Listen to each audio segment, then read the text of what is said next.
जवसाने गुडघे थांबतात म्हणजे शुद्ध बावळटपणा. आमचे देशमुख काका महिन्याला 3 किलो जवस आणायचे, पण फायदा झिरो. नमस्कार मंडळी, आज मी आली आहे जीवन ऊर्जामध्ये, जिथे गुडघा बरा होतो. गादी मजबूत तर गुडघा मजबूत, म्हणून तर आम्ही यावरच लक्ष देतो. नाईस. हे कसं होतं? गुडघ्याच्या मजबूतीसाठी हवं ओमेगा 3. जवस असतं नैसर्गिक वंगन, जे काम करतं गुडघ्याच्या मधोमध. ओमेगा 3 म्हणजे हाडांचे सर्व प्रॉब्लेम दूर. ट्रीटमेंट कशी असते? खास मशीनद्वारे योग्य उपचारांनी हाडांना पोषण द्यायचं, मग गादी भरते.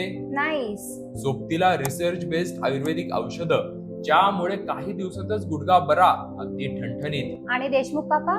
त्यांना गुडघ्याचा प्रचंड त्रास, वर त्यांचे दात वीक.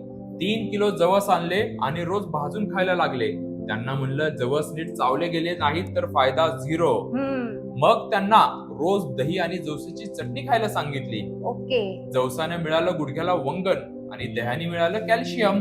2 महिन्यातच गुडघा चांगला. किती पेशंट झाले? 30,000हून अधिक सेशन पूर्ण. ध्येय एकच, विना शस्त्रक्रिया गुडघ्याला फायदा करायचा. याचा शास्त्रीय पुरावा? 18 स्टडीज, प्रत्येकाचा रिझल्ट एकच.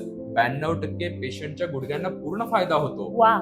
आणि विशेष म्हणजे हे बदल पेशंटला त्यांच्या बिफोर आफ्टर रिपोर्ट्स मध्ये सुद्धा दिसतात. शेवटी काय सांगाल? ज्यांना गुडघेदुखीचा त्रास आहे आणि जे ऑपरेशन टाळू इच्छितात, त्यांनी एकदा जीवन ऊर्जेला नक्की भेट द्या. परिणाम बघून तुम्हाला आनंद होईल. किमया जीवन ऊर्जेची गुडघ्यांसाठी गरजेची.